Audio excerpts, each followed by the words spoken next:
우리 주님께서 말씀하셨습니다. 하나님은 영이시니 예배하는 자가 영과 진리로 예배할지니라. 이제 다 같이 자리에서 일어나셔서 사도신경으로 신앙 고백하심으로 종려주일 예배를 하나님께 올려드리도록 하겠습니다. 나는 전능하신 아버지 하나님 천지의 창조주를 믿습니다. 나는 그의 유일하신 아들 우리 주 예수 그리스도를 믿습니다. 그는 성령으로 잉태되어 동정녀 마리아에게서 나시고 본디오 빌라도에게 고난을 받아 십자가에 못 박혀 죽으시고 장사된 지 사흘 만에 죽은 자 가운데서 다시 살아나셨으며 하늘에 오르시어 전능하신 아버지 하나님 우편에 앉아 계시다가 거기로부터 살아있는 자와 죽은 자를 심판하러 오십니다. 나는 성령을 믿으며 거룩한 공교회와 성도의 교제와 죄를 용서받는 것과 몸의 부활과 영생을 믿습니다. 아멘. 우리 하나님의 임재를 사모하며 임재의 찬양을 함께 올려드리겠습니다.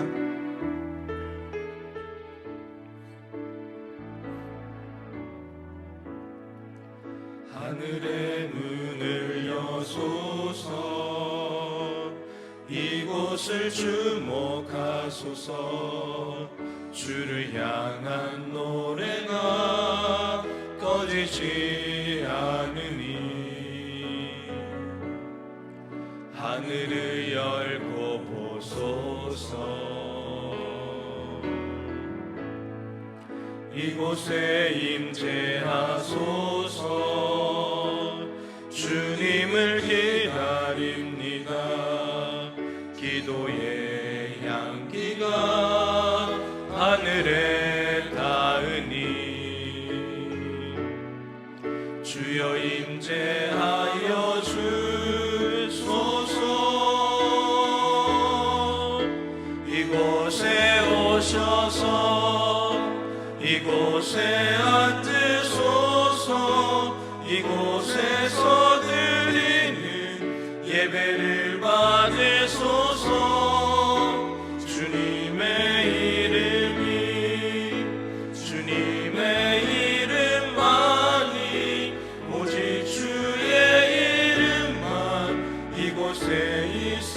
이곳에 오셔서 이곳에 오셔서 이곳에 앉으소서. 이곳에서 드리는 예배를 받으소서. 주님의 이름만이 오직 주의 이름만. 다시 한번 간절히 사모하는 마음으로 이곳에 오셔서 아멘. 이곳에 앉으소서. 이곳에서 드리는 예배를 받으소서. 주님의 이름만이 오직 주의 이름만 이곳에 있습니다. 약할 때 강함 되시는 우리 주님을 찬양하겠습니다.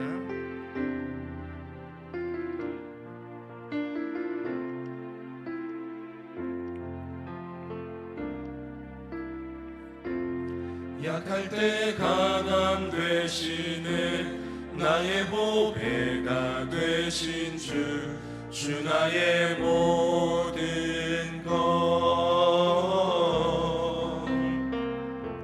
주 안에 있는 보물을 나는 포기할 수 없네. 주 나의 모든 것. 예수 어린 양 예수 어린 양 존귀한 이름. 예수 어린 양 존귀한 이름. 십자가 죄사하셨네. 십자가 죄사하셨네. 주님의 이름 찬양해. 주 나의 모든 것 쓰러진 나를 세우고 나의 빈잔을 채우네 주 나의 모든 것 예수 어린 양 예수 어린 양 존귀한 이름 예수 어린 양 존귀한 십자가 죄사하셨네 십자가 죄사하셨네 주님의 이름 찬양해 주 나의 모든 것 쓰러진 나를 세우고 나의 빈잔을 채우네 주 나의 모든 것 어린 양 대신 예수를 찬양합시다 예수 어린 양 존귀한 이름 예수 어린 양 존귀한 예수 어린 양 예수 어린 양 존귀한 이름 예수 어린 양 존귀한 주 달려 죽은 십자가 주 달려 죽은 십자가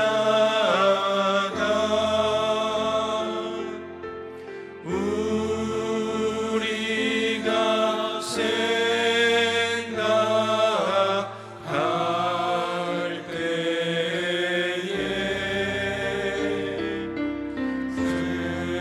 세상에 속한 욕심을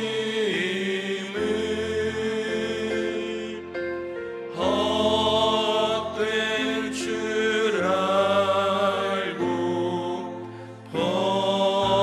버린 죽으신 구주 밖에는 죽으신 구주 밖에는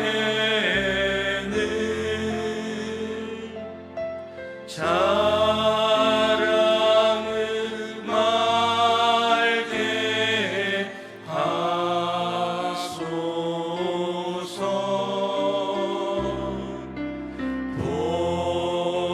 보혈의 공로 힘입어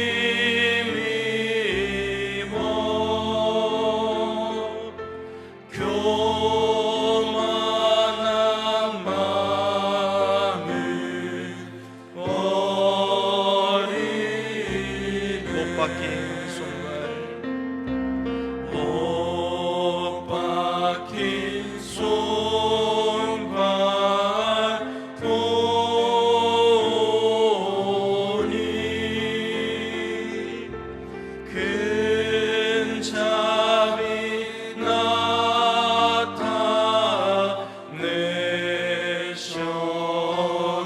나타내셨네 가시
아버지의 사랑을 노래하겠습니다.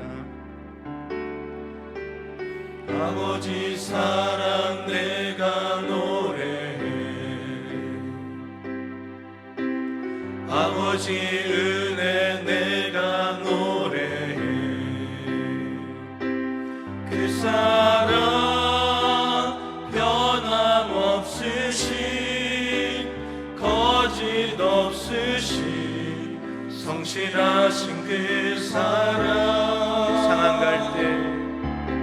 상한 갈 때 꺾지 않으시는,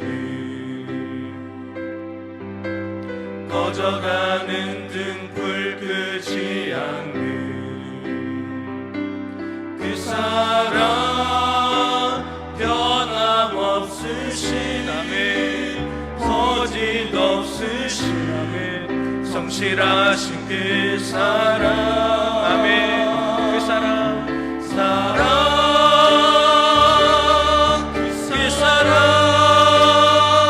날 위해 죽으신, 날 위해 다시 사신 예수 그리스도, 다시 오실 그 사랑.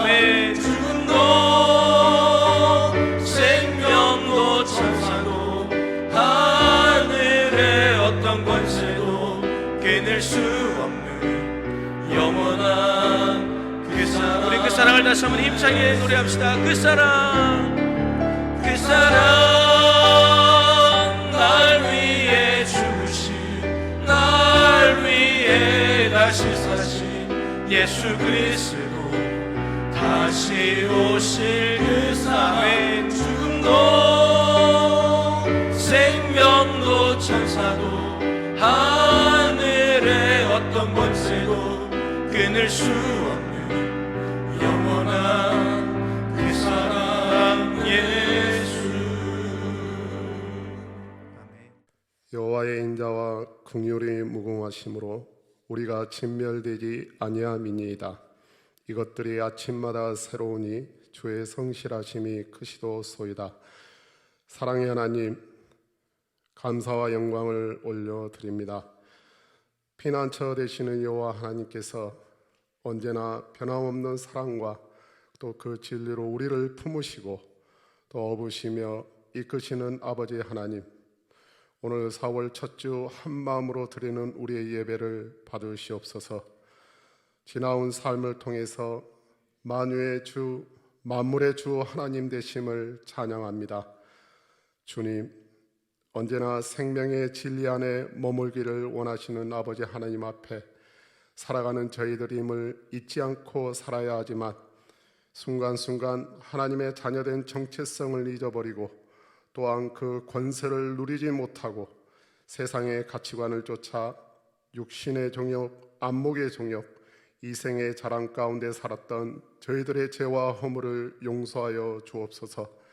특히 코로나19로 인한 우리나라와 전 세계의 아픔과 또 그 고난을 함께하지 못하고 이로 인해 고통하는 이웃들을 또 지체들을 돌아보지 못하고 오직 나만 생각하며 살았던 욕심 많고 어리석은 모습들을 용서하여 주시길 기도합니다.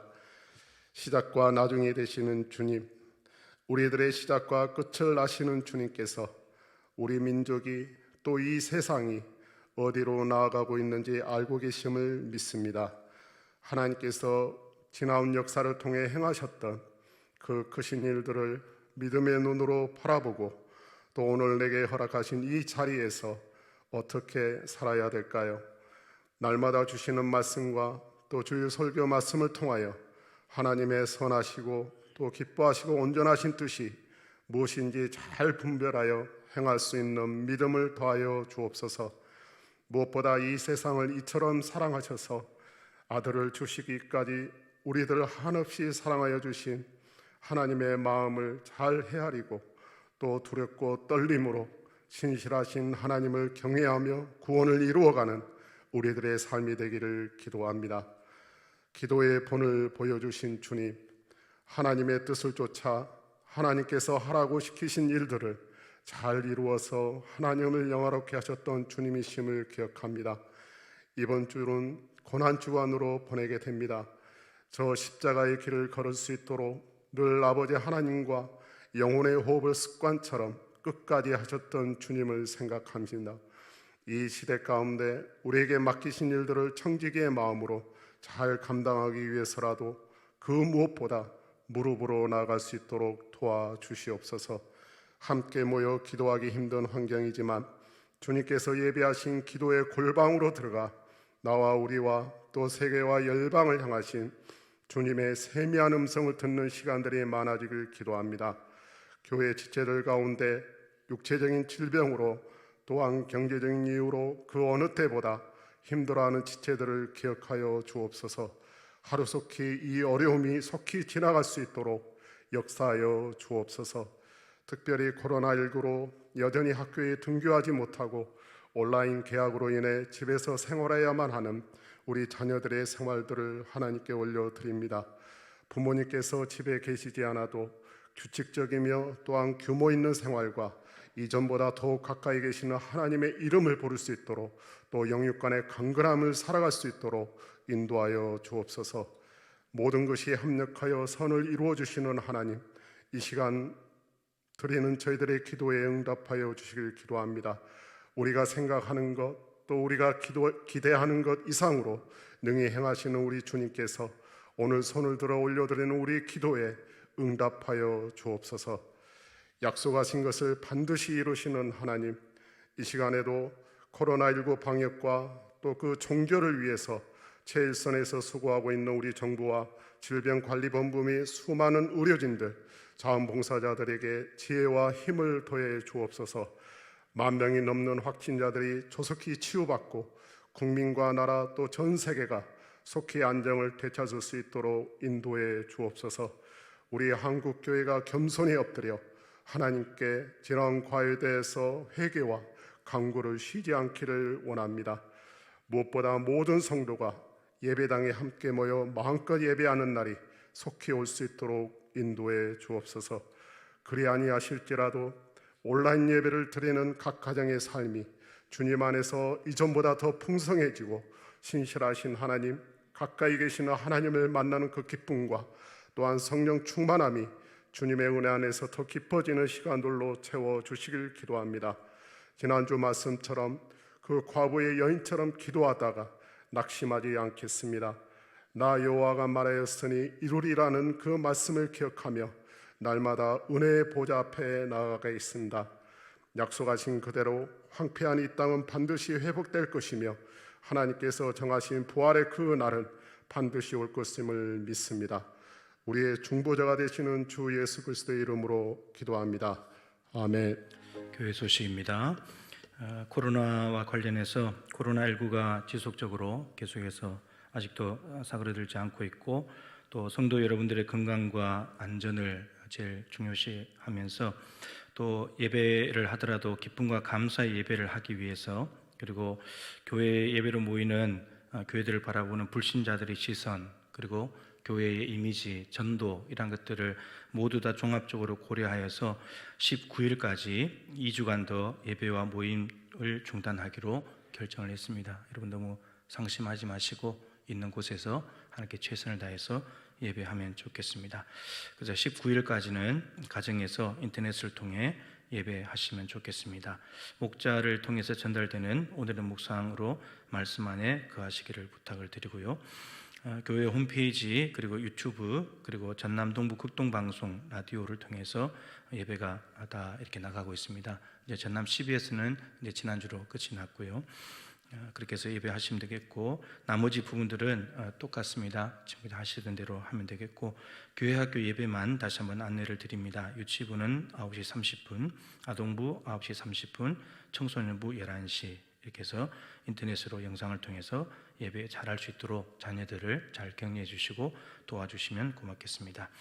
그리고 4가지 기도 제목 가지고 계속 기도하고 있는데 여기에 아울러서 백신 개발이 빨리 될 수 있도록 위해서 기도해 주시면 좋겠고 어쨌든 지금은 기도할 때입니다. 기도가 우리가 할 수 있는 최선이고 하나님 앞에 엎드려 기도하는 것이죠. 입원한 교우들이 있습니다. 김일출 은퇴 집사님 순천 우리병원에, 서석원 안수 집사님 순천 성가랄로 병원에 각각 허리 수술하시고 또 혈전 수술하시고 입원해 계십니다. 박형민 집사님 교회 단톡방에 기도 부탁드렸는데 어제 퇴원을 했습니다. 수술은 잘 됐고요. 감사드립니다. 앞뒤 자유 계신 분들과 인사 한번 할까요? 주님의 은혜와 사랑이 함께 하시기를 축복합니다. 예, 서로 축복합니다. 하나님 말씀을 받는 시간입니다. 자리에서 일어나셔서 겸손하게 우리 하나님 말씀을 받도록 하겠습니다.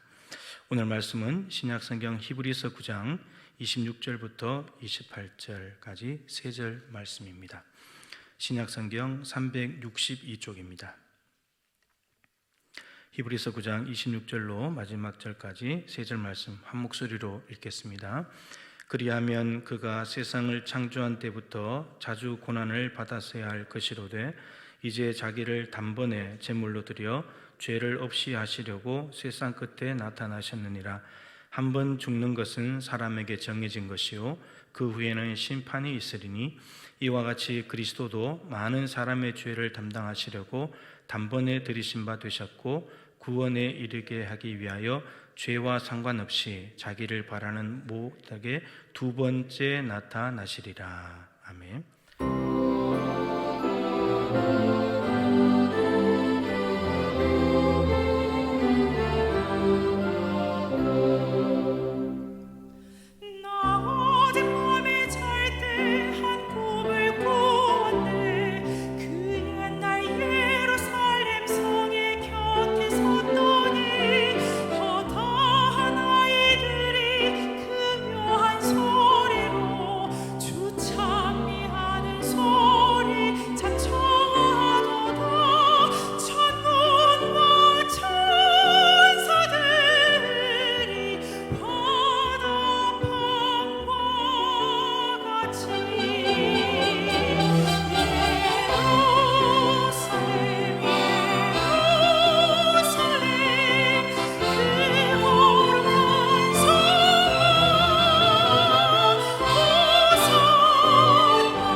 구원과 재림 사이라는 제목으로 말씀을 전하겠습니다. 오늘은 종려 주일입니다. 내일부터 이제 고난 주간이 시작이 되는데 늘 하던 특별 새벽 기도회는 못하겠지만 큐티인으로 하는 오늘의 묵상이 본문이 십자가 사건에 이렇게 맞춰져 있습니다. 그래서 오늘의 묵상만 잘 따라가셔도 개인적으로 혼자서 이렇게 고난 주간을 잘 보내시는데 의미가 있을 것입니다. 그리고 다음 주는 부활주일인데 부활절 예배를 지금 할 수 없는 상황입니다. 총회에서도 지침이 내려왔는데 5월달 안으로 날짜를 잡아서 하면 좋겠다 이렇게 지침이 내려왔고, 저희 교회는 당회에서 성전에서 예배하는 것이 다시 재개가 되고 난 뒤에 몇 주간 뒤에 날짜를 따로 잡아서 부활절 예배를 하자 이렇게 결의를 해놓은 상태입니다. 그래서 하루속히 이 코로나가 끝나야 우리가 정말 부활해서 이제 예배당에 가서 예배하게 될 것입니다. 계속해서 기도해 주시기를 부탁을 드리겠습니다. 오늘 본문 말씀은 아주 짧은 3절인데 이 본문 안의 내용은 그리 짧은 내용이 아닙니다. 예수님께서 이 땅에 처음 오신 것이 초림이라 그러죠. 처음 오셨을 때 그 초림 사건과 그리고 예수님이 다시 오시는 재림에 대해서 이야기를 하고 있습니다. 그러니까 초림과 재림까지 이걸 단 3절로 이제 정리를 해놨으니까 얼마나 간략하면서도 근데도 초림하신 목적, 재림하시는 목적을 명확하게 적어놓은 곳이 바로 오늘 본문 말씀입니다. 28절 한 절만 해도 그렇게 이해를 할 수 있는데 26절부터 28절까지로 정했습니다. 26절을 보게 되면 2000년 전 아기로 오신 예수님의 초림을 기록하고 있는 내용입니다. 초림의 목적을 본문에서 이렇게 적어 놓았죠. 죄를 없이 하시려고 세상 끝에 나타나셨다. 이게 이제 예수님께 초림하신 사건인데 오신 목적이 무엇이냐면 죄를 없이 하시려고, 죄 없게 하시려고 이 땅에 오셨다라고 하는 거죠. 이것은 이제 죄 사함입니다. 죄 사함과 관련해서 초림을 말씀하고 계시고 28절은 이제 다시 영광 가운데 오실 재림하실 예수님을 말씀하고 있습니다. 두 번째 나타나시리라 맨 끝에. 근데 두 번째 나타나시는 목적이 본문 셋째 줄에 있죠. 구원에 이르게 하기 위하여. 구원을 우리로 하여금 구원에 이르게 하기 위해서. 이 구원은 영생이고 하나님 나라입니다. 그러니까 초림하시는 목적은 죄사함이고 재림하시는 목적은 우리를 구원하시려고 이렇게 되어 있습니다. 요한복음 3장 16절을 잘 아시죠? 성경 66권을 한 절로 요약하라고 한다면 요한복음 3장 16절입니다. 복음 중에 복음이죠. 하나님이 세상을 이처럼 사랑하사 독생자를 주셨다. 독생자를 주셨습니다. 그것을 초림으로 주시는 거고 재림으로 주시는 거죠. 근데 왜 주시는가? 우리를 사랑하셨기 때문에. 딱 이유는 이것입니다. 성경이 말하는 복음은 한 줄로 말하면 하나님이 우리를 사랑하신다는 것, 이겁니다. 사랑하셨기 때문에 하나님 자체가 사랑이시고 우리를 사랑하셨는데 그 사랑을 우리에게 나타내셨다는 거죠. 근데 어떻게 나타내셨는가? 독생자를 주심으로 나타냈다는 겁니다. 예수님이 이 땅의 초림의 목적이 죄사함이라고 말씀을 드렸는데 마태복음 1장 21절 말씀을 한번 읽어보겠습니다. 화면에 나올 텐데요. 같이 읽어보시죠. 아들을 낳으리니 이름을 예수라 하라. 이는 그가 자기 백성을 그들의 죄에서 구원할 자이심이라 하니라. 이사야의 예언대로 이제 아들이 태어났는데 하나님께서 이 아들의 이름을 예수라고 해라. 그리고 그 예수 이름의 뜻이 뭐라고요? 자기 백성을 그들의 죄에서 구원하시는 것이다. 이렇게 말씀을 했습니다. 구원은 건져내는 것인데 죄에서 건져내는 겁니다. 죄에서 구해내는 거예요. 우리에게 예수님 오신 이유가 우리에게 돈 좀 많이 벌게 해주려고, 건강을 좀 잘 유지시켜 주려고, 출세하고 이름을 높이고 명예를 얻고 그거 하려고 하나님이 예수를 보내신 게 아니라는 거예요. 그거 하려면 예수님이 굳이 오시지 않아도 돼요. 불신자들 중에도 부자들 많잖아요. 더 명예로운 사람들 많잖아요. 더 건강한 사람들 많잖아요. 그거 하려면 굳이 예수님 안 보내셔도 돼요. 근데 예수님 왜 보내셨는가? 죄 때문에. 근데 이 죄는 예수님이 안 오시면 절대 해결이 불가능하니까, 예수 외에는 해결 방법이 없으니까 하나님께서 아들을 이 땅에 보내셨다라고 하는 겁니다. 예수님은 이미 그 사명을 가지고 이 땅에 태어난 거예요. 죄를 없애시는 사명을 가지고 오신 거죠. 자, 근데 어떻게 죄를 없애시는가? 오늘 보면 26절에 보시면 죄를 없이 한다는 앞에 수식어가 붙어 있죠.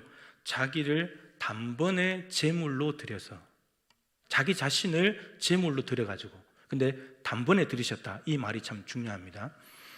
구약의 대제사장 아론이 있죠. 아론이 하나님께 지성소까지 들어갈 때는 이렇게 들어가야 돼요. 자기도 죄인이기 때문에 자기 죄를 먼저 없애야 돼요. 하나님 앞에 제사 드려서 자기 죄를 없애고 자기를 먼저 깨끗하게 한 뒤에 그 다음에 백성들의 죄를 짊어지고 지성소에 들어가요.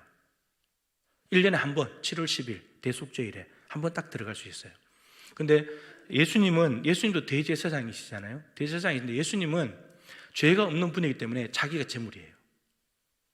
아론은 죄가 있어서 짐승으로 제물을 드리는 거고 백성들도 죄가 있어서 제물로 드리는 건데 예수님은 죄가 없기 때문에 자기가 제물이에요.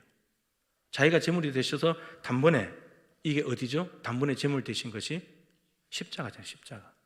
십자가에 자신을 단번에 자기 몸을 다 바쳐가지고 피 흘리고 다 몸도 다 내어주시고 살도 다 찢기면서 피 흘리시면서 죽으신 것, 화목제물, 희생제물이 되신 것, 이렇게 단번에 자기를 들여서 우리의 죄를 없애려고 하셨다, 이런 말씀입니다. 구약의 대제사장 아론은 1년에 한 번이지만 해마다 반복해야 되죠.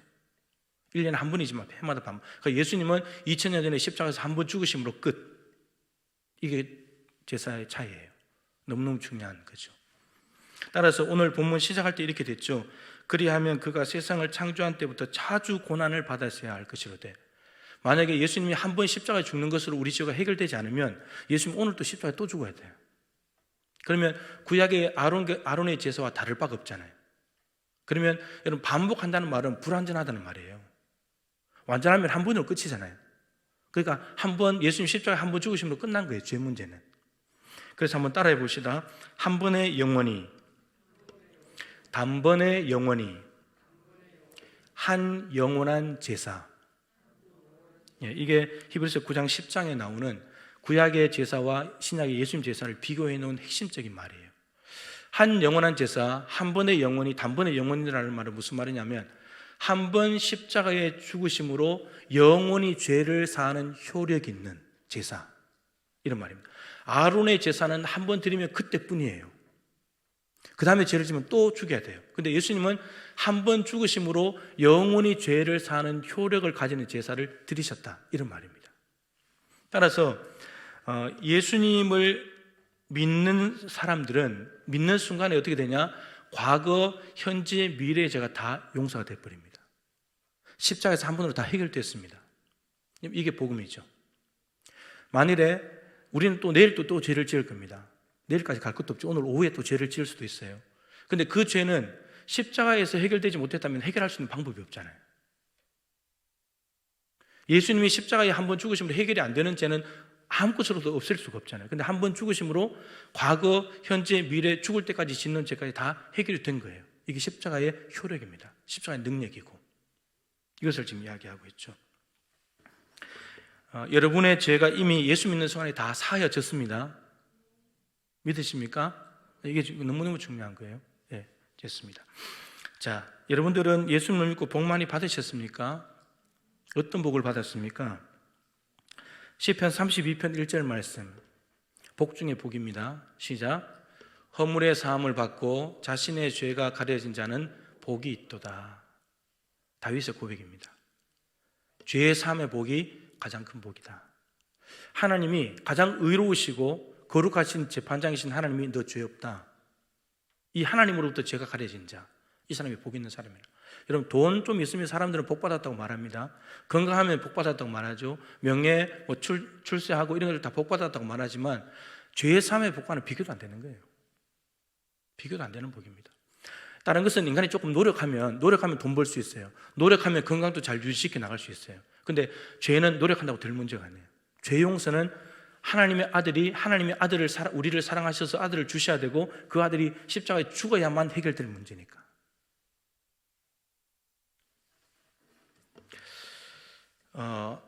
그렇다면 이제 이런 질문이 생기잖아요. 예수님을 믿는 순간에 과거, 현재, 미래 죽을 때까지 짓는 죄가 다 용서되었다면 이제 마음대로 살아도 되겠네요? 또 뭐 죄 용서 받았으니까, 또 죄를 지어도 또 용서 받은 거니까 마음대로 살아도 되겠죠? 돼요, 안 돼요? 당연히 안 되죠. 정말 죄의 사함의 은혜가 얼마나 큰지를 아는 사람은 다시 죄 안 지으려고 하겠죠. 그 가치를 아는 사람. 우리는 거저 받았지만 하나님은 아들 대가를 지불했잖아요. 그 은혜를 안다면 또 죄 짓고 함부로 살 수 없는 거죠. 여러분, 왜 우리가 죄를 다 용서받았는데도 불구하고 아무렇게나 살면 안 되느냐 하면 재림이 있기 때문이에요. 예수님이 재림이 있기 때문이에요. 자, 재림의 목적은 구원이라고 그랬죠. 오늘 구원에 이르게 하기 위해서, 영생 하나님 나라 주기 위해서라고 말씀하셨는데, 요한복음 1장 12절 말씀을 잘 아실 겁니다. 한번 읽어보시죠. 영접하는 자 곧 그 이름을 믿는 자들에게는 하나님의 자녀가 되는 권세를 주셨으니. 에베소서 3장 2절인데 우리는 본질상 진노의 자녀였습니다. 진노의 자녀인데 하나님께서 너무나 큰 사랑을, 아들을 주시는 사랑을 베풀어 주셔가지고 그 예수를 영접하는 사람, 마음으로 받아들이는 사람, 그 예수를 믿는 사람, 이름을 믿는 사람에게는 하나님의 자녀가 되는 권세를 줬대요. 본질상 진노의 자녀가 하나님의 자녀로 신분이 바뀌어진다는 거예요. 예수님을 영접하기만 하면, 십자가에 죽으신 예수님을 영접하면 바뀌어진다는 말이죠. 우리는 자녀가 된다는 것은 상속자가 된다는 거고, 상속하는 것은 하나님 나라를 상속하게 되는 거죠. 우리는 지금 죄를 사하기 위해 이 땅에 오신 초림하신 예수님과 하나님 나라를 주시기 위해서 오실 예수님의 재림 사이를 살고 있어요. 초림과 재림 사이를 우리는 살고 있잖아요. 초림하신 예수님을 믿음으로 하나님의 자녀가 되는 권세를 얻었어요. 상속자가 되었습니다. 그런데 실제로 하나님 나라 상속은 하나님 나라 가야 얻는 거예요. 아직 남아있는 거예요. 주님 재림하실 때까지 아직까지 남아있는 거예요. 상속받지는 않았어요. 아직은 자녀가 되어서 상속자가 되긴 됐지만, 하나님 나라 가는 믿음으로 살고 있지만 완성된 하나님 나라는 아직 내 것이 되지 않은 상태라는 거죠.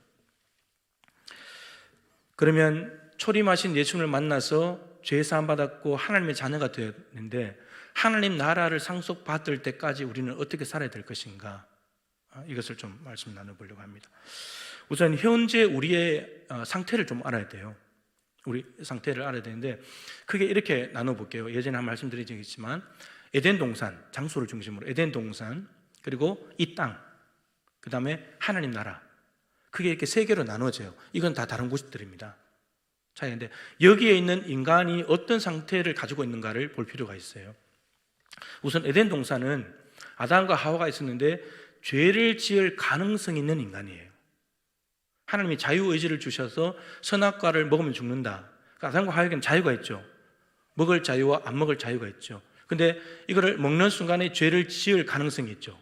안 먹으면 죄를 안 지을 가능성이 있어요. 따라서 아담과 하와의 인간성은 죄를 지을 가능성이 있는 인간이에요. 가능성만 있는 인간이에요. 예. 그 다음에 좀 멀리 가서 하나님 나라를 보면, 하나님 나라는 하나님이 통치하시는 곳이고 하나님의 영광이 있는 곳이기 때문에 거기는 죄를 지을 수 없는 인간들이 가는 곳이에요. 죄를 지을 수가 없어요. 거기는 죄가 없기 때문에. 따라서 고통도 없고 죽음도 없는 곳이죠. 그러니까 에덴 동산과 하나님 나라는 달라요. 좀 여기는 죄를 지을 가능성이 있기 때문에 언제든지 죄에 대해서 열려있는 곳이라면, 하나님 나라는 죄에 대해서 열려질 수가 없어요. 죄가 없는 곳이기 때문에 전혀 다른 곳인데, 중요한 것은 이제 이 땅입니다. 이 땅, 에덴 동산과 하나님 나라 사이에 있는 이 땅. 이 땅은 두 부류가 있어요. 불신자와 신자로 나눌 수 있습니다. 이 땅에 있는 불신자들은 어떤 인간성을 가지고 있냐면, 죄를 지을 수밖에 없는 인간성을 가지고 있어요. 죄를 지을 수밖에 없어요. 죄의 본성을 가지고 태어났기 때문에. 여러분, 우리가 죄를 지어서 죄인입니까? 죄인이기 때문에 죄 짓습니까? 죄인이기 때문에 죄를 짓는 거예요. 그러니까 이 땅에 있는 불신자들은 죄를 지을 수밖에 없는 인간성을 가지고 있어요. 근데 신자는 달라요. 신자는 예수님을 믿어서 죄 사함을 받고, 그리고 성령께서 안에 와 계시기 때문에 죄에 대해서 싸워서 이길 수도 있고 패배할 수도 있어요. 의인이면서 동시에 죄인이잖아요. 그러니까 말씀과 믿음 순종을 통해서 우리는 죄에 이길 수도 있어요. 그런데 우리의 육체의 욕구가, 욕심이 올라오고 이렇게 되면 죄의 본성이 아직도 있기 때문에 죄에 대해서 패배할 수도 있어요. 성공과 패배가 왔다 갔다 하는 게 우리 지금 예수 믿는 신자의 상태라는 거죠. 그래서 지금 이런 상태에 있는 우리가 분명히 초림하신 예수님을 통해서 구원의 은혜는 받았고 죄사함의 은혜는 받았는데, 재림하시는 예수님 앞에 갈 때까지 우리가 이 인간성을 가지고 어떻게 살아가야 될 것인가 라는 겁니다. 우리는 이미 사랑을 받은 존재입니다. 이걸 기억해야 돼요. 초림하시는 예수님과 관련한다면 우리는 사랑을 받은 존재입니다. 하나님이 세상을 이처럼 사랑하사 독생자를 주신 거니까 우리는 이미 사랑을 받았습니다. 여러분, 아무리 사랑한다고 해도 자기 새끼를 어떻게 줘요? 그것도 죄 없는 아들을, 그것도 죄인에게, 의인에게 주는 것도 아니고, 죄 없는 아들을 엄청난 부패하고 타락한 죄인에게 어떻게 주냐고요. 근데 이것을 주시는 하나님의 사랑을 우리가 받았어요. 제가 불경스러운 표현이지만 쓰는 거 있잖아요. 하나님이 사랑하다가 미치셔서 우리에게 아들까지 줬다. 우리는 이 사랑을 받은 존재예요. 그리고 그 사랑은 죄의 사함으로 나타나게 되었죠. 우리는 죄는 잘 지어요. 근데 죄를 없앨 방법이 없어요. 죄를 없앨 방법이 없어요. 능력도 없어요. 뭐 이 지구를 가져도 안 돼요. 그것은 오직 예수님밖에 없는 거죠. 로마서 5장 8절 말씀을 한번 읽어볼까요? 시작. 우리가 아직 죄인 되었을 때에 그리스도께서 우리를 위하여 죽으심으로 하나님께서 우리에 대한 자기의 사랑을 확증하셨어요. 우리가 죄인 되었을 때, 의인이 아니고 선한 사람일 때 아들을 주신 것이 아니라 죄인일 때 줬다는 거예요. 그리고 아들 주셔놓고는 너희들 사랑에 확증해버렸다는 거예요. 우리가 이런 것을 받은 사람입니다. 예수님을 통해서. 따라서 우리에게 할 수 있는 건 뭐예요? 그저 감사할 것밖에 없죠. 초림하시는 예수님을 통해서 죄사함의 사랑을 주신 것에 감사할 수밖에 없습니다. 우리는. 자, 이 마음을 가지고 이제 예수님을 믿고 영접하는 순간에 거기에는 성령께서 반드시 개입을 하십니다. 우리 스스로가 예수님 영접 못한다는 거예요. 예수 믿을 수 없다는 거죠. 성령님이 개입하셔서 각자에게 예수 믿을 수 있도록 적용하시는 겁니다. 그리고 우리 안에 와서 살고 계시는 거죠. 그래서 누구든지 성령으로 아니하고는 예수를 주시라고 할 수 없다. 그럼 누구든지 성령으로만 한다면 예수를 주시라고 할 수 있다. 그 성령이 반드시 개입하셔야 된다는 거죠. 따라서 여러분들이 예수님을 믿는다면, 영접했다면 여러분 안에 이미 성령께서 와 계시는 겁니다. 중요한 건 이거예요. 성령과 같이 살아가는 것. 갈라디아서 5장 25절입니다. 시작. 만일 우리가 성령으로 살면 또한 성령으로 행할지니. 저게 무슨 말이냐면 성령과 보조를 맞추는 거예요. 성령이가 왼발, 오른발, 왼발, 오른발 맞춰서 가는 거예요. 2인 삼각. 여러분, 2인 삼각은 발을 잘 맞춰야 되죠. 발을 잘 못 맞추면 서로 아파요. 성령과 보조를 잘 맞춰서 살아가게 되면 우리의 삶이 성령의 열매가 맺히는 삶이 되는 거죠. 근데 보조를 맞추지 못하고 우리 욕심대로 간다. 그럼 성령이 소멸돼 버려요.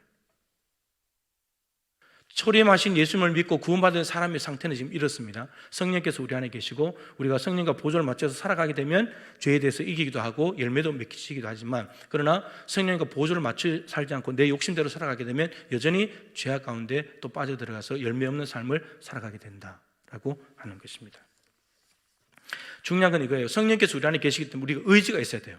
무슨 의지가 있어야 되냐면 내가 성령님과 함께 맞춰 살아가야지, 내 뜻을 포기하고 성령님과 맞춰 살아가야지 하는 의지가 있어야 되고, 두 번째는 죄와 싸우겠다는 의지가 있어야 돼요. 죄와 싸워야 되는 거예요. 여러분, 죄는 우리가 싸울 때 누구와 싸웁니까? 좋아하는 사람과 싸워요? 미워하는 사람과 싸워요? 좋아하는 사람과 때로 싸우긴 하죠, 그죠? 근데 미워하는 사람과 싸우잖아요. 그 죄와 싸우려면 죄를 미워해야 돼요. 근데 죄는 달콤하잖아요. 달콤하고 맛있는 음식 거절하기가 힘들잖아요. 그때 죄가 달콤하기 때문에 거절하기 힘든 거예요. 근데 싸워야 된대요. 근데 싸울 의지가 있냐는 거예요. 성령님은 그거를 못하게 막는데 그 막는 의지를 쫓아갈 우리의 의지가 있냐는 거예요. 우리의 욕구가. 이게 있을 때 성령님과 보조 맞추는 삶이 가능하다라고 하는 겁니다.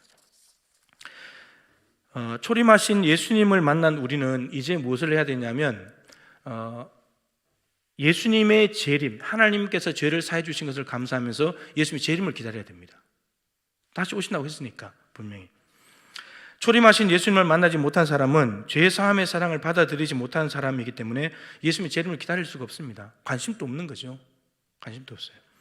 자, 오직 초림하신 예수님을 만난 사람만이 재림하신 예수님을 기대할 수 있고 또 거기에 맞게 준비할 수가 있습니다. 자, 오늘 이제 계속되는 말씀인데 베드로후서 3장 말씀을 보면 주의 날이 도적같이 올 것이다. 예수님이 재림한다는 말이에요. 재림하실 때 도둑같이 온다는 말인데, 그때가 되면 이 땅에 있는 모든 물질들이 다 불에 타서 없어진대요. 파괴돼 버린대요. 그리고 이 땅에 있는 그때 다 만물이 드러나 버린대요. 실체가 드러난다는 거예요. 자, 근데 베드로가 이러한 주의 재림이 가까웠을 때 우리가 어떻게 살아야 되는가를 자기가 스스로 질문하고 답을 내리는 게 있어요. 베드로후서 3장 11절부터 13절입니다. 한번 읽어보시죠. 이 모든 것이 이렇게 풀어지리니 너희가 어떠한 사람이 되어야 마땅하냐? 거룩한 행실과 경건함으로 하나님의 날이 임하기를 바라보고 간절히 사모하라.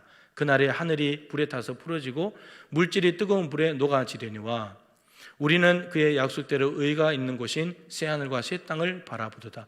이러한 때에 우리가 어떤 사람이 되어야 마땅하냐? 거룩한 행실과 경건함으로 하나님의 날, 주님의 재림의 날이 올 것을 바라보면서 간절히 사모하래요. 우리의 준비가 뭐가 돼야 되냐면 거룩한 행실과 경건함이 준비가 돼야 된대요. 거룩한 행실. 그런데 거룩한 행실이라는 단어가 헬라어로 무슨 말이냐면 아나스트레페라는 단어입니다. 아나라고 하는 위로, 그리고 스트레페는 돌아서다. 그러니까 위로 돌아서는 거예요. 아래로 보고 있던 것을 위로 돌아서는 게 거룩한 행실이래요. 경건함이라는 말은 유세베이아라는 단어인데 잘, 그리고 세베오 섬기다, 잘 섬긴다 이런 말인데 이게 하나님께 사용되면 하나님을 잘 공경하고 예배하고 섬기는 거고 사람에게 쓰면 사람을 잘 공경한다는 것이 돼요. 하나님 사랑, 이웃 사랑의 의미를 담고 있는 게 유세베이아입니다. 자, 그럼 이런 거죠. 이 땅에 있는 모든 것들은 불에 타서 다 없어질 것이기 때문에 이 땅에다가 너무 시선을 두지 말고 마음을 두지 말고 빼앗기지 말고 위로 돌아서야 된다. 주님의 날이 올 거니까, 재림하실 거니까 재림하시는 저곳을 바라봐야지 이 땅을 쳐다보면 살아도 되겠냐라고 하는 말입니다. 이렇게 해야지 예수님이 재림하시는 맞을 준비를 잘 하게 된다는 거죠. 이게 재림 준비를 잘 하는 거예요. 누가복음 21장 34절 말씀을 보면 예수님의 재림에 대해서 이렇게 말했어요. 스스로 조심해라. 그렇지 않으면 방탕함과 술 취함과 생활의 염려로 마음이 둔하여지게 될 것이다. 며칠 전에 오늘의 묵상에서 나눈 말씀이잖아요. 마음이 둔하여진다.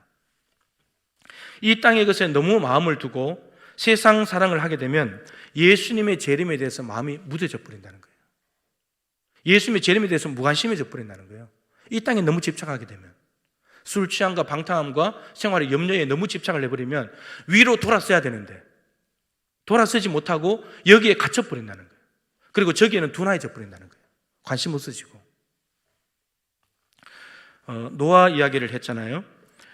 하나님께서 그 당시에 세상에 죄가 간영했기 때문에 물로 심판하실 것이다 말씀하시면서 노아에게 방주를 지어라. 노아가 방주를 지었을 때 아마 처음에는 사람들이 그래? 심판이 있어? 이러면서 아마 긴장감을 가졌을 겁니다. 근데 10년이 지나고 20년, 100년, 200년 지나도 방주는 아직도 짓고 홍수가 안 나니까 사람들의 마음이 어떻겠습니까? 이 땅에 집착하는 거죠. 그래서 복음서 이런 데 보면 먹고 마시고 장가가고 시집간다고 그게 다 빠져들어 버린다는 거예요. 근데 이렇게 되면 어떻게 되냐면 홍수가 막상 100년 정도 걸렸잖아요. 방주 짓는데 100년 뒤에 홍수가 났는데 왜 홍수가 났는지도 모르는 거예요. 이미 하나님이 방주 짓기 시작할 때 홍수를 심판한다는 말씀을 하시는데 100년 동안이니까 사실 한편으로는 그 당시 죄인들에게 기회를 주신 시간인데 마음이 세상에 매이다 보니까 마음이 저 위에 대해서 묻어져 버린 거예요. 노아는 100년 동안 방주 지으면서 위로 돌아서서 위를 의식하며 산 사람이고 세상에 무뎌지고 세상 하나님을 향해서 깨어있는 사람이 된 거고 그 당시에 세상 사람들은 하늘에 대해서 무뎌지고 이 땅에 깨어있는 사람이 되어버린 거예요. 그러니까 막상 하나님이 심판에 왔는데 왜 홍수가 났지? 왜 우리가 죽어야 되지? 이러고 있다는 거예요. 모른다는 거예요. 무뎌졌으니까. 하늘에 대해서 무뎌졌으니까. 이렇게 된다는 겁니다. 사람이 모든 부분에 있어서 깨어 있을 수는 없지만 둔한 부분이 사실은 더 많지만 하늘에 대해서 재림에 대해서는 반드시 깨어 있어야 된다는 거예요. 여러분 그래서 마지막 날이 가까웠다, 여호와의 날이 가까운다, 재림의 때를 이야기할 때 거의 따라오는 단어가 뭐냐면 기도예요. 기도. 기도하는 것이 깨어 있는 거기 때문에 기도한다는 자체는 하나님 앞에 가 있는 거잖아요. 그러니까 위에 대해서 깨어 있는 거예요. 기도가 중요한 거예요. 기도가. 세례 요한은 회개의 세례를 선포하면서 초림하시는 예수님을 맞을 준비를 시켰죠. 사람들의 마음에 회개를 해야지 마음이 깨끗해져야 주님이 오신다, 맞이할 수 있다. 이제 우리는 세상에 대해서 무뎌지면서 위를 바라보면서 재림 준비를 해야 된다라고 하는 겁니다. 자, 이제 좀 전체를 정리를 하고 좀 구체적으로 이제 그러면 우리가 재림하신 예수님을 어떻게 준비할 수 있는가 이걸 좀 보려고 하는데 크게 세 가지로 말씀드리려고 합니다. 초림하신 예수님을 믿고 영접함으로 죄 사함의 은혜를 받은 사람은 모든 죄가 사하여졌지만 우린 또 범죄하는데 회개해야 합니다. 용서해 놓으셨기 때문에 회개해야 됩니다. 용서해 놓았는데 또 죄를 지었기 때문에 너무나 죄송한 마음으로 주님 앞에 회개해야 된다는 거죠. 그리고 아까 말씀드린 대로 싸워야 됩니다. 죄와는. 그리고 우리에게 이게 좀 있어야 돼요. 괴로워야 돼. 또 죄를 지었을 때 내가 지금까지 지은 죄, 내가 예수님 만난 순간까지 지은 죄 때문에 예수님이 십자가에 죽으셨다고, 나 때문에 십자가에 죽으셨는데 또 죄를 지은 것에 대해서 괴로워야 돼. 윤동주 시인은 하늘을 우러러 한 점 부끄러움이 없기를 입새에 이는 바람에도 괴로워했다. 뭔가 조그마한 것 보고 마음에서 조금 움직이려고 하는데 그거 괴로워했다는 거예요. 주님 앞에 이 한 점조차도 부끄럽다는 거예요. 근데 우리가 너무 무뎌져가지고 막 돌덩어리, 바위덩어리 같은 죄를 지어도 아무런 괴로움이 없어. 한 점, 조그만 한 점 요것 때문에도 괴로워서 주님 앞에 엎드렸는데, 여러분 우리가 이 조그마한 죄 하나 지고 하나님 앞에 엎드립니까? 하나님 앞에 정말 회개합니까? 그러지 않잖아요. 이런 마음이 있어야 됩니다. 그래야 십자가의 은혜가 헛되지 않게 된다는 거예요. 자, 두 번째는 우리의 관심과 가치관을 좀 옮겨야 되는데 고린도후서 5장 9절 10절 말씀을 읽겠습니다. 예. 시작. 그런즉 우리는 몸으로 있든지 떠나든지 주를 기쁘시게 하는 자가 되기를 힘쓰노라.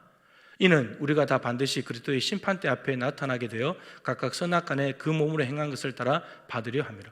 바울이 몸으로 있든지 떠나든지 살든지 죽든지 주를 기쁘시게 하는 게 목적이래요. 이게 초림하신 예수님을 만난 사람의 반응입니다. 오직 관심이 나를 위해서 죽어주신 저분을 위해서 살아야지. 근데 왜 저렇게 사냐? 이는 왜 저렇게 살아야 되냐고 말하냐면 그리스도의 심판대가 있대요. 여러분 예수님의 재림은 오늘 28절에 구원에 이르게 하기 위해서 재림하신다 그랬죠. 근데 이 구원의 뒤편에는 뭐가 있냐? 심판이 있어요. 동전의 양면입니다. 예수님이 재림하신다는 것은 한쪽 부류는 구원을 받는 거, 한쪽 부류는 심판받는다는 걸 의미하는 거예요. 심판받는. 아직 심판이 남아있어요. 그래서 우리가 초림하신 예수님을 만나고 난 뒤에도 하나님 나라 갈 때까지는 우리가 늘 깨어 있어야 될 이유가 거기에 있습니다. 심판이 있기 때문에. 구원과 심판이 있으니까. 그러니까 지금 바울은 예수님을 위해서 예수님의 기쁨을 위해서 살겠다는 자체는 뭐냐면 심판자로 오시는 주님을 기쁘시게 해드리겠다는 거예요. 그래야 그분께 칭찬받을 거니까. 우리의 관심과 가치관이 주님을 기쁘시게 하는 것으로 바뀌어져야 됩니다.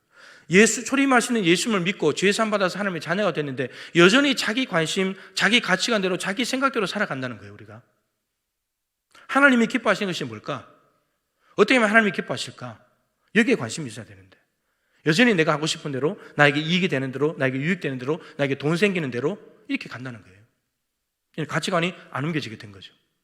우리도 여러분 그리스도의 심판대 앞에 1대1로 서야 돼요. 이게 하나님의 심판대 앞에 재림하시는 예수님은 구원뿐만 아니고 심판의 주로 오신다는 거, 이것이 중요합니다. 자, 구체적으로 마태복음 25장을 가지고 말씀하고 마치죠. 재림에 대한 말씀이에요. 마태복음 25장은 세 가지 비유가 있잖아요. 열처녀 비유, 그 다음에 달란트 비유, 양과 염소 비유. 이 말씀을 가지고 우리 구체적으로 예수님이 재림하셨을 때 그때 평가받는 모습이 거기에 있잖아요. 이 땅의 삶을 가지고 평가받는 모습이 있기 때문에 우리가 어떻게 살아가야 될 것인가를 충분히 교훈을 얻을 수 있죠. 열처녀 비유, 슬기로운 5처녀, 미련한 5처녀. 슬기로운 5처녀 구원입니다. 미련한 5처녀 심판이에요. 재림하시면 구원과 심판으로 나눠져 버리게 돼요. 우리의 목표는 슬기로운 5처녀죠. 슬기로운 5처녀는 신랑 되신 예수님이 언제 오시다는 게 항상 준비되어 있는 사람. 언제 오시더라도 미리 통고를 받지 못해도 언제나 준비되어 있어서 언제 오시더라도 혼인잔치에 들어갈 수 있는 사람. 그 사람이 깨어있는 사람이고, 그리고 순결한 신부죠. 혼인잔치에 들어가는데 지저분하면 못 들어갈 거 아니에요. 순결해야지. 순결함. 달란트 비유를 통해서 우리가 생각할 수 있는 것은 5달란트, 2달란트 남긴 사람은 착하고 충성된 종, 1달란트 받은 사람은 악하고 게으른 종. 착하고 충성된 종은 구원, 악하고 게으른 종은 심판. 딱 나눠지게 돼 있어요. 자, 이 착하고 충성된 종이 우리가 돼야 되겠죠, 그죠? 근데 이들은 어떤 특징이냐면 주인이 하나님이 달란트를 주신 하나님이 어떤 분이신지를 알고 달란트를 왜 주셨는가를 아는 사람들이에요. 그리고 이 사람들은 여기에밖에 관심이 없어요.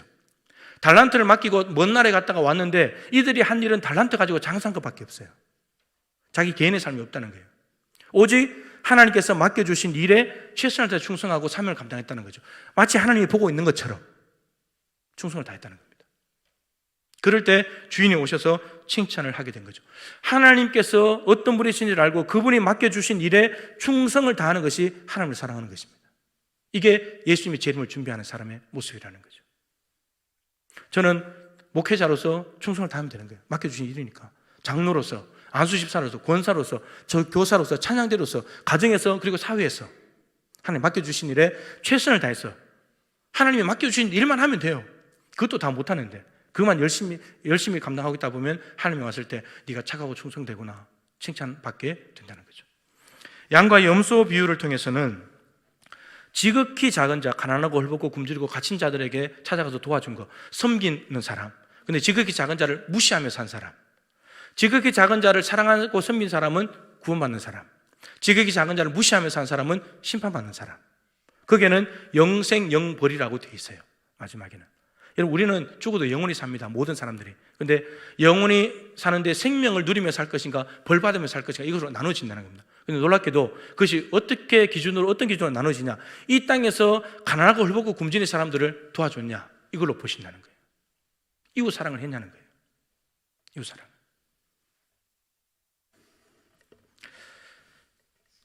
자, 정리를 하게 되면 다시 오실 재림의 예수님을 기다리는 사람은 자신을 항상 순결하게 해서 준비하면서도 하나님을 사랑하면서 이웃을 사랑하며 사는 사람이다 라는 겁니다. 바울은 구원의 감격과 기쁨을 항상 누리면서 예수님이 다시 오실 것이다, 심판대 앞에 서게 된다는 늘 재림 신앙을 가슴에 담아두고, 그리고는 하나님이 복음 전하라고 맡겨주신 사명을 착하고 충성되게 잘 감당해서 하나님을 사랑하는 사람이었고, 병들고 귀신 들리고 연약하고 불신자들, 유대인들, 그들에게 복음 전하는, 작은 자들에게 복음 전하는 일을 죽을 때까지 함으로써 이웃을 사랑하는 바울의 모습이었다고 하는 거죠. 바울은 초림의 예수님을 만나서 구원의 감격과 기쁨을 너무나 잘 알고 있고 재림하실 예수님에 대한 믿음이 있기 때문에 그 분 앞에 서기 위해서 오늘 말씀에 마태복음 25장에 있는 삶을 그대로 살면서 하나님 앞에 서 있는 사람이었다고 하는 겁니다. 초림과 재림 사이를 살아가는 우리도 마찬가지여야 되겠습니다. 독생자를 주신 사랑에 감사해야 되겠고, 그 아들을 십자가에 메어 달아 이 더러운 죄인을 용서해 주신 것에 대해서 감격해야 되겠고, 그리고 이 예수님이 그걸로 끝이 아니고 다시 오신다는 사실을 마음에 담아두면서 하나님께서 나에게 주신 일이 무엇인가를 헤아려서 정말 충성되게 일해야 되겠고, 그리고 옆에 주변을 둘러보면서 가난하고 힘들고 연약한, 코로나19로 힘들어하는 사람들, 직장을 잃은 사람들, 가게에 참으로 힘들어하고 몸이 연약한 성도들을 돌아보는 그 이웃 사랑을 실천하며 살아갈 때 재림을 가장 잘 준비하는 인생이 된다고 하는 것입니다. 여러분, 재림이 임박했습니다. 재림이 다가오고 있습니다. 초림하신 예수님 주신 은혜를 귀하게 여겨서 재림하실 예수님께 거룩한 신부로 착하고 충성된 종으로 살아서 천국을 상속받는 하나님의 자녀들 될 수 있기를 주님의 이름으로 축복합니다. 하나님 아버지, 예수 그리스도를 이 땅에 보내주심을 진심으로 감사드립니다. 죄인들을 사랑하셔서 사랑하다가 아들까지 주시는 사랑을 저희들이 받았습니다. 이 사랑이 너무나 감사하여 하나님, 이제 우리 안에 계신 성령님과 보조를 맞추어 살아가면서 죄와 싸우겠습니다. 미워하겠습니다. 또 죄짓고 실수하면 하나님 앞에 엎드려 회개하고 내가 죄를 지었습니다, 자백하겠습니다. 그리고 순결한 신부로 하나님 앞에 착하고 충성된 종으로, 그리고 가난한 사람들을 돌아보는 하나님 사랑과 이웃 사랑을 실천함으로 참으로 재림하시는 예수님을 기쁨으로 맞이할 수 있는 구원받은 백성 되게 하여 주시옵소서. 오늘도 예배당에서 예배하지 못하는 우리 사랑하는 성도들 낙심하지 않도록 도와주시고, 오늘 있는 자리 가정에서 열심을 다하여 마음과 정성을 다하여 영과 진리로 예배할 때 그것이 재림을 잘 준비하는 것임을 깨닫게 하여 주옵시고, 오늘 하루도 하나님의 영광을 위해 살게 하여 주시옵소서. 예수님 귀하신 이름으로 간절히 기도드립니다. 아멘.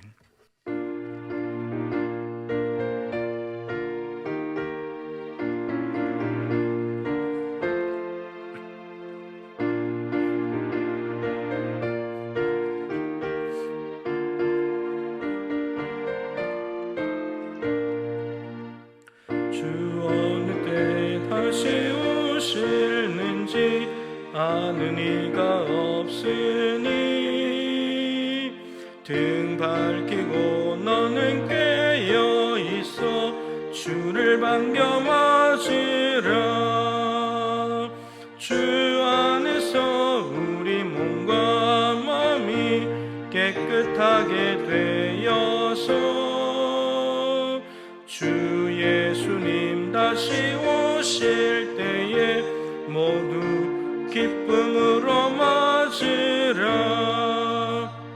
주 오늘에 다시 오신다면 부끄러움 없을까?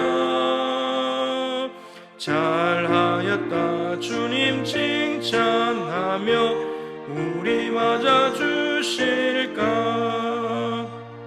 주 안에서 우리 몸과 마음이 깨끗하게 되어서 주 예수님 다시 오실 때에 모두 기쁨으로 일어나서 사절하겠습니다. 주 예수님 언제 오실는지 한밤에나 낮에나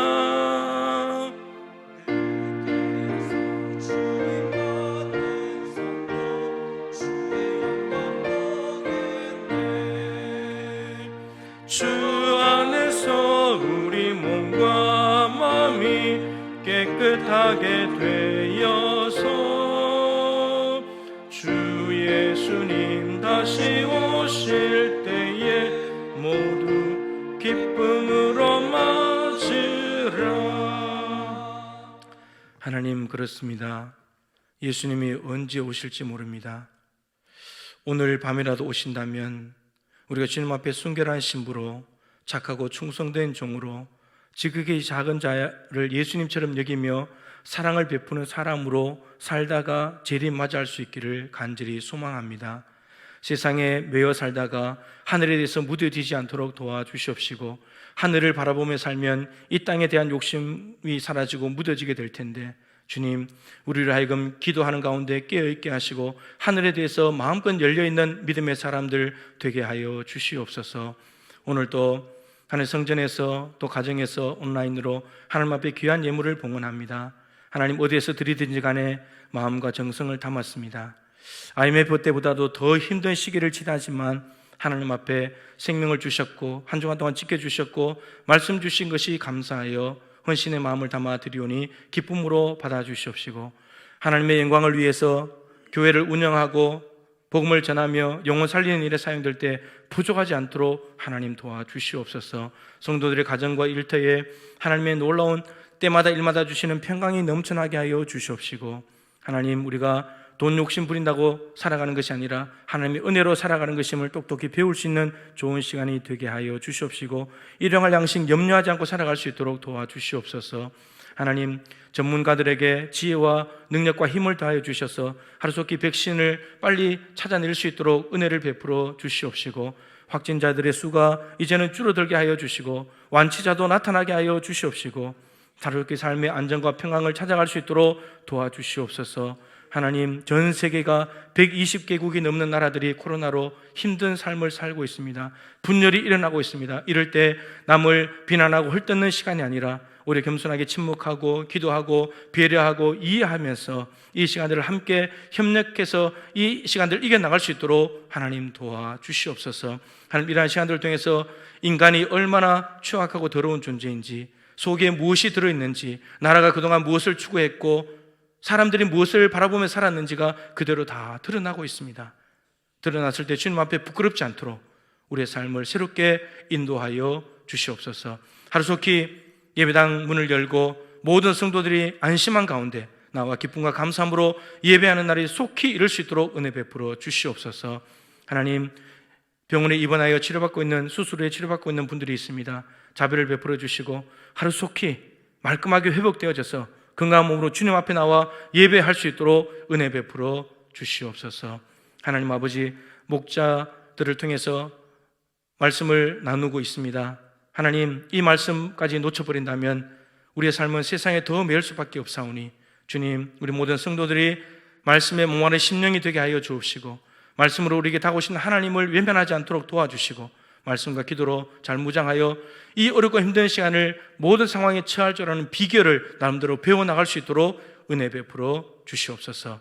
날이 갈수록 우리의 믿음이 연약해지는 것이 아니라 더 사모하는 마음이 간절해지고 믿음이 점점 자랄 수 있도록 도와주시옵시고 굳건한 믿음을 가진 채 이 자리에서 만날 수 있도록 함께하여 주시옵소서.